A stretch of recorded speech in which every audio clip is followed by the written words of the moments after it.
let's take a look at the intimate details of this project.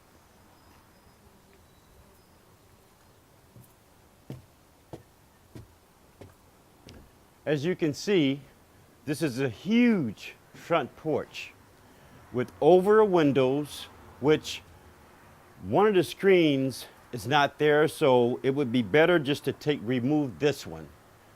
Okay, and if you look here at the door, it probably took the painter, I would say, 2 weeks to finish this door because of the intimate detail with the gold that's lightly discolorized a little bit, but to get the lines sharp and cut, it probably took 2 weeks. So it's going to take a little time to finish this door. And the cedar up top needs some repairs, needs to be tightened up with nails and recaulked. The posts, we have to put the gold colors back on to make the line sharper. The floor would just be cleaned, scraped, lightly sanded in bad areas, primed and painted with a solid stain. This area here, it gets beat up by the weather. There's no overhang here, so it gets beat up by snow, water. The wind comes here and damages the wood. So on the foundation here, if you can see the different color, this is a free demonstration, no obligation of this phase of work. You can see the difference in the colors where I've skimmed it with hydraulic cement after I tuck pointed a little bit. So this will be the color now because the limestone is so far gone.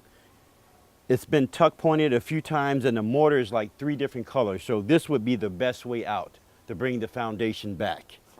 Okay?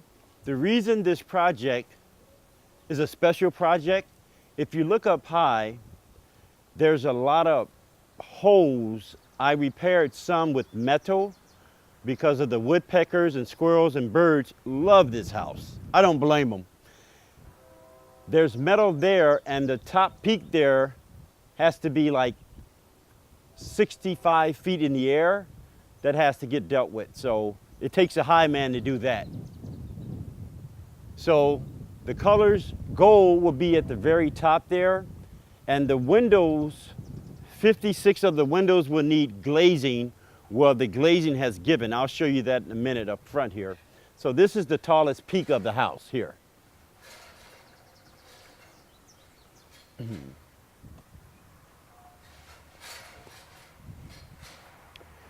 And you can see the limestone here with the gaps in it. It needs to be tuck pointed. So to get rid of all the different colors, we're going to skim the entire foundation to give it one color. The windows here, this window has been glazed already with 1 coat of paint, but it would take 2 coats of paint and caulking to build it out and make it look good. This window here has not been glazed yet. If you can see, the glazing is missing here, so that means it has to be reglazed. That holds the window in.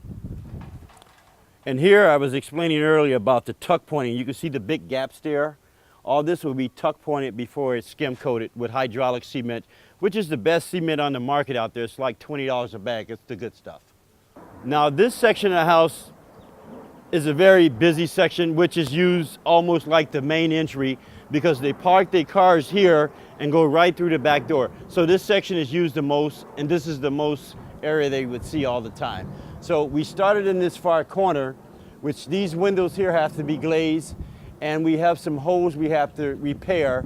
Like at the very top of this domer here, you can see where the birds and the squirrels and even the woodpeckers on the other side has gotten in. And that wood is damaged, so we'll flash that with metal once we put the 60-foot ladder, which I will be using to get to the peak that weighs 700 pounds, that ladder right there. So these windows here will be reglazed. And then we come to this side. We have 6 colors total. We come to this side, there'll be glazing, and this top peak is pretty high, but not as high as the front. So that domer there would be, we'll be placing the wood there with metal because that's one of their favorite spots to get into the house. Okay? And here's some more of the foundation going this way. We'll stop here in that corner.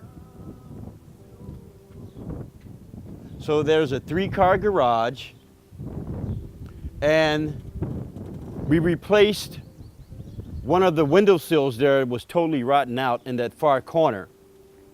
So it's been primed, ready to be painted. And that's a 40-foot ladder which goes that height. And to get to the top, we use a 60-foot ladder. Like I said, it weighs 700 pounds. So pretty tricky areas to get to there. So right here in the very back, there's a 40-foot ladder in the back that this particular ladder, you have to lift it up, put it on the roof, and slide it down to get to that peak. But we would have to build a platform here on the roof in order to get to that peak, because there's a couple pieces of wood that has to be replaced at the very top.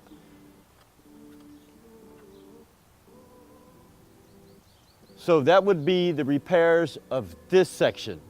All the color is going to be the original color. So it's going to be basically the same but look new. Good job, fellas. And this access door leads to the basement. I did one repair on it, but it looks like it's going to need a couple more because they do use this access panel quite a bit. And it gets beat up. There's no overhang or protection here.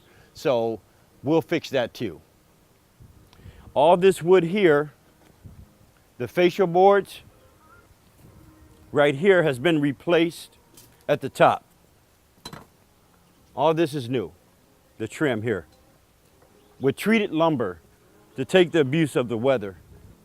And this house has no gutters. Over the years, that was another reason. When they built it, they figured they wouldn't go with gutters, but now the weather, the elements beats the house up a little more, especially in the northeast corner. Let's go to the other section of the house. Follow me. Now, what's going on here, over the years, the trees, the roots would grow up. You can see the stalk there. It would grow up and come through the deck. So you can see in this corner, we haven't cut that off yet, but you can see down here where the tree was growing up under the deck. So we'll bring this deck back to life. The tree roots here has been cut, not to the left, to the right. And you can basically see it real good here. It just actually grew through the deck. So that'll be gone. So the railing is okay over here. Needs a little TLC. The far corners will be replaced because they're totally gone, water damage because of the overhang. And the ceiling here is just polyurethane. So we'll redo that too. So under here, you can see here in this pile, all the old lattice has been removed so we can get to the trees. So this will be replaced. The fascia board will be replaced here. So there you have it on this side. The gazebo roof is weatherized on the northeast side. So we will replace this section.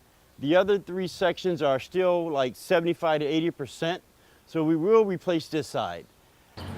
This used to be the entryway, but now since we took off all the ladders, we can enter from whatever side we want to. All the railing will be replaced.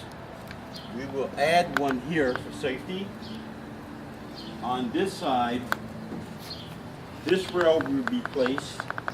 The spindles will be replaced. Now for the support repairs on the 4x4s, we would have to jack it up, cut off about 8 inches, trim it out, and support it. 1, 2, 3, 4 replacements. And here on the top of the fascia board, you can see where the woodpeckers have pecked their way through the face on this side and around the corner. They love this house.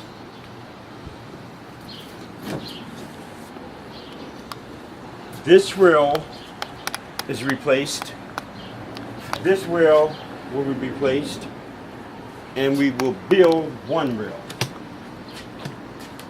The floor will be pressure wash, primed, and solid stain, and it's going to look pretty good. The cedar has dropped down in this corner, so we have to pull up. I'll have to put new cedar here, and this is tongue and groove, as you can see.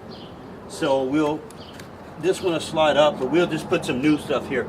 Now at the bottom there, the transition piece has to be replaced. You can see it's rotted out, so all this will be new.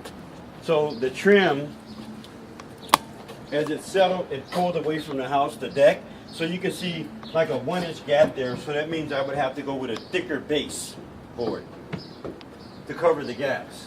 And on this window also, you can see even better here where there's no glazing here in the window. It will be reglazed. That holds the window in. And this is the nook here, which we kicked a 40-foot ladder in. We brought it in from the roof to even get to this point. So we will end up putting surface here to reach the top, which is pretty high for safety. Because I use pivots for uneven spaces, but we'll use a surface there. So there you have it.